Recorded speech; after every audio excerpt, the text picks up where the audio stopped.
Shalom Bapak Ibu dan saudara-saudara yang kekasih dalam Tuhan Yesus Kristus. Mari kita bertemu lagi untuk mempelajari firman Tuhan. Tapi sebelumnya marilah kita berdoa.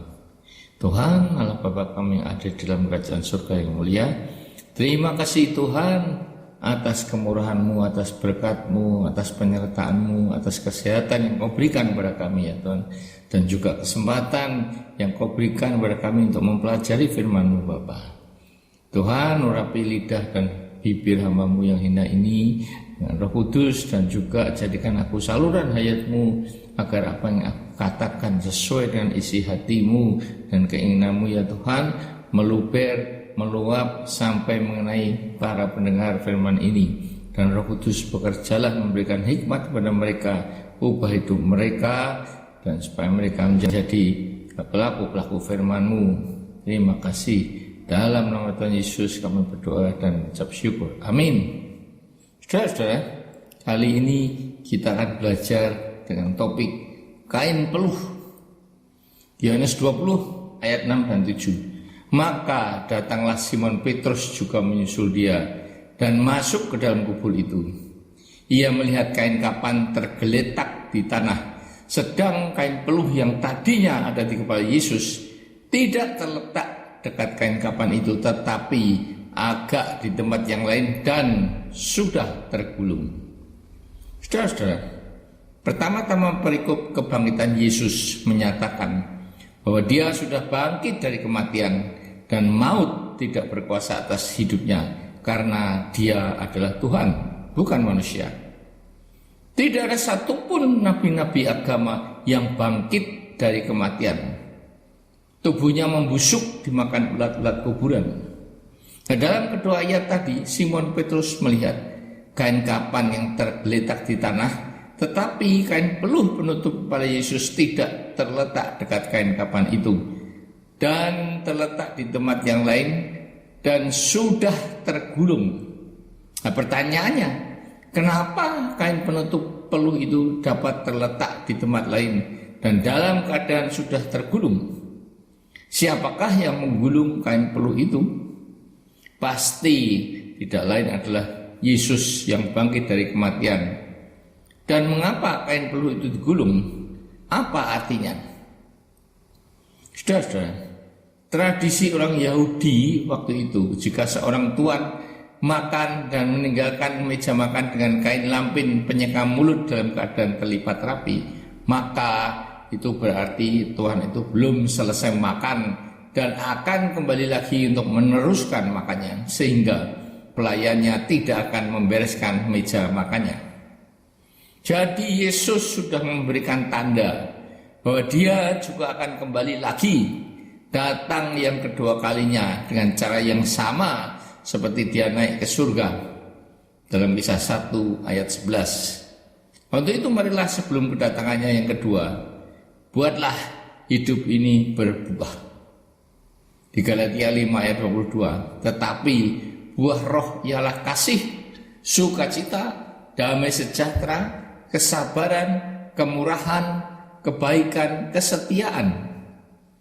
Dan Kolose 3 ayat 14 berkata, di atas semuanya itu kenakanlah kasih sebagai pengikat yang mempersatukan dan menyempurnakan.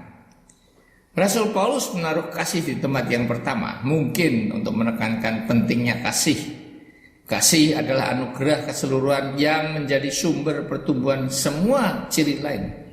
Kasih mengikat semua nilai lainnya dalam kesatuan, dan ketaatan kepada Allah dinyatakan dengan kasih kita kepada orang lain, seperti dalam 1 Yohanes 4 ayat 20 dan 21. Karena siapa yang tidak mengasihi saudaranya yang dilihatnya, tidak mungkin mengasihi Allah yang tidak dilihatnya.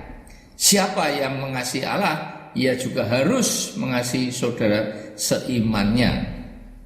Saudara-saudara, kasih bukan sekedar suatu ciri karakter, tetapi juga watak batinnya jiwa yang menghasilkan semua nilai itu.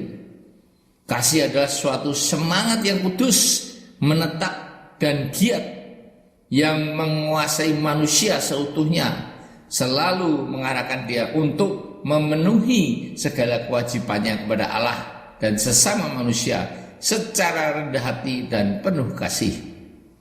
Meskipun kasih mungkin lebih menyerupai tenaga yang memotivasi daripada peragaan nyata nilai Kristen, kasih selalu menghasilkan tindakan di pihak kita.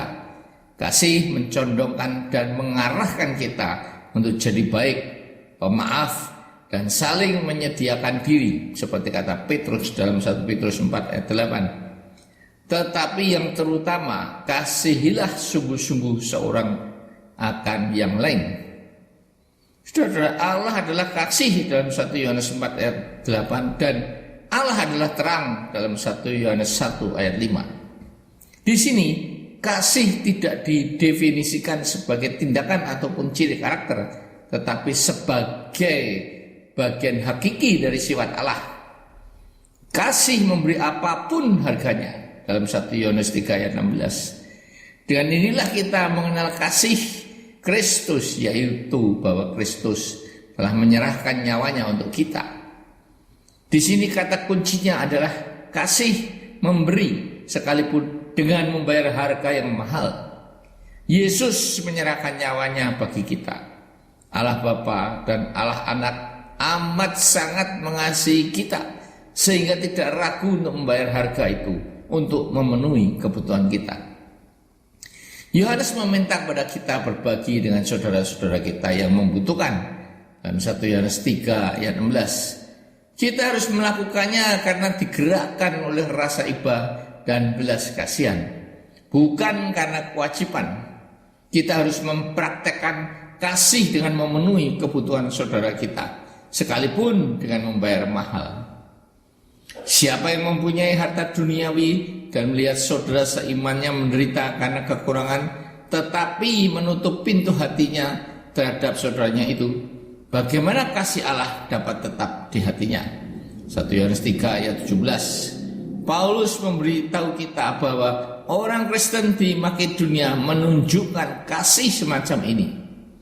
Selagi dicobai dengan berat dalam berbagai penderitaan, sukacita mereka meluap, dan meskipun mereka sangat miskin, namun sukacita mereka meluap, dan meskipun mereka sangat miskin, namun mereka kaya dalam kemurahan.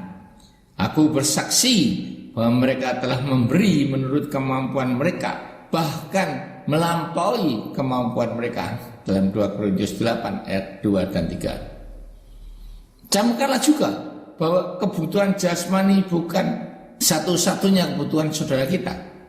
Seringkali ia butuh telinga yang mendengar kata-kata penyemangat atau uluran tangan.